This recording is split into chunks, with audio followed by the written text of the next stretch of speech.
Today's video, we're going to replicate a lunge, deadlift, and squat machine, as well as a chest press machine. For me, this setup worked pretty well. It just seemed that something was missing, and I needed to improve this setup. These handles go online right now for about $58, and they're currently on sale. Together with the pin and pivot safety, in total I spent about $90 to replicate the lunge, squat, and deadlift machine. But to me, that's totally worth it. The way they packed this was actually pretty good. It came in bubble wrap and some type of styrofoam that kept it safe. Unfortunately, the bubble wrap, all the bubbles were gone out of it. This little T-screw right here, it goes in really well. It's really easy to get the handle tight, and also it keeps it nice and secure. It hasn't damaged my bar yet. I really like this grip for the bent over rows. If you haven't done so already, check out how I set up this Landmine attachment. This grip with the long handle is easily my favorite one right now. I don't recommend the two-handed press though. This canted grip kind of hurts my wrist, but the press feels good. I still really like the rows. However, doing the reverse lunge or any type of squatting with just one handle, that just feels too awkward, and I don't totally recommend it. The floor press is really good. However, the handle likes to move around a lot. So far, the biggest issue with this is not just the movement, but the welding. As you can see, there's a big gap where the handle connects to the bar connection. Of all the Titan products I received, this one was definitely the most beat up, and the wear and tear I put on it, it just chipped the paint a whole lot. The back side of this piece, its welds didn't fare too much better. In fact, it was almost just as bad, if not worse, because I got the wooden stick to fit all the way in.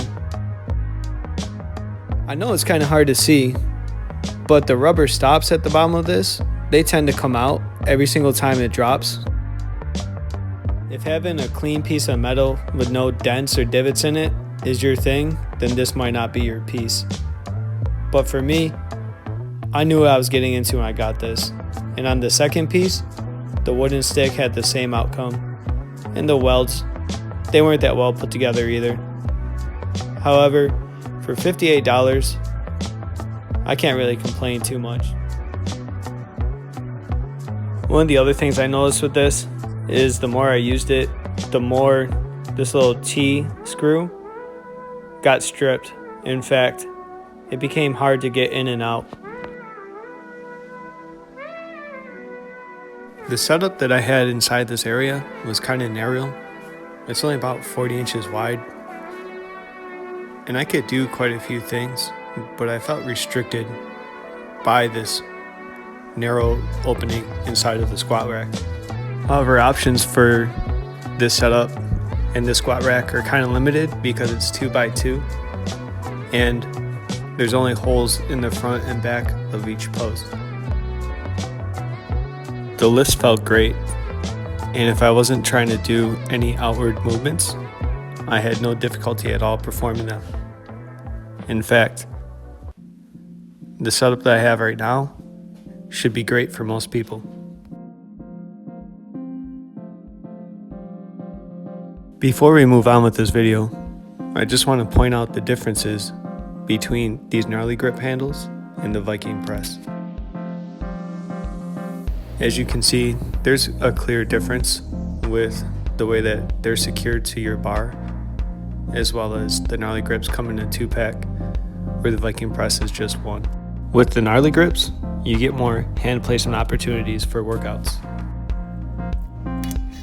So here's my fix to being inside of my rack and not having the opportunity to fully use my pin and pivot safety Landmine device.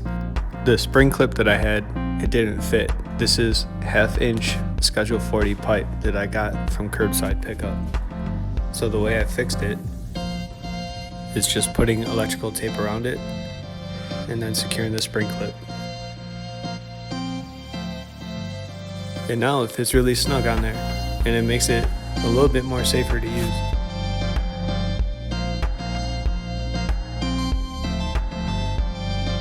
From the end of this piping insulation to the spring clip is about 10.5 inches.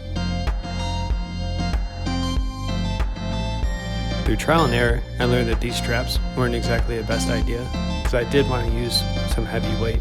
So I repositioned how I had it set up and I started using this paracord and I wrapped it around in X patterns until it was fully secured.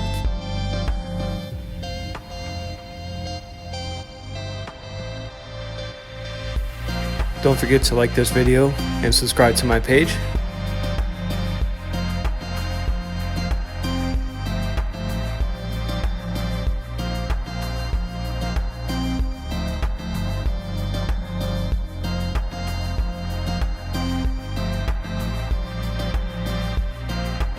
And as you can see, it's really tight. It doesn't really lift up and it will move the whole rack. Don't forget your spring clips in the back for more safety and protection. And lastly, because I had it, I used the straps again. And I had 2 on each side and used it in an X pattern.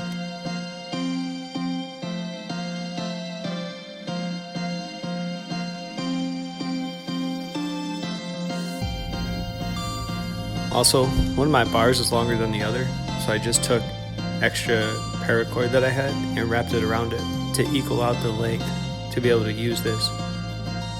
So this setup that you're looking at is a cinder block with a flat board and my sandbag. That way I have lift off the ground to be able to use this equipment without having to start from the exact bottom.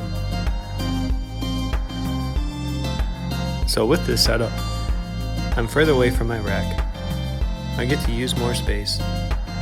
I feel safe using it, and it allows more room for exercises.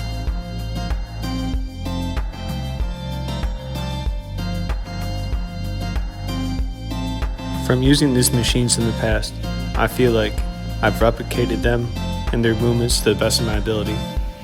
They have the same feeling, and I'm hitting the same muscle groups that I would use if I was using those.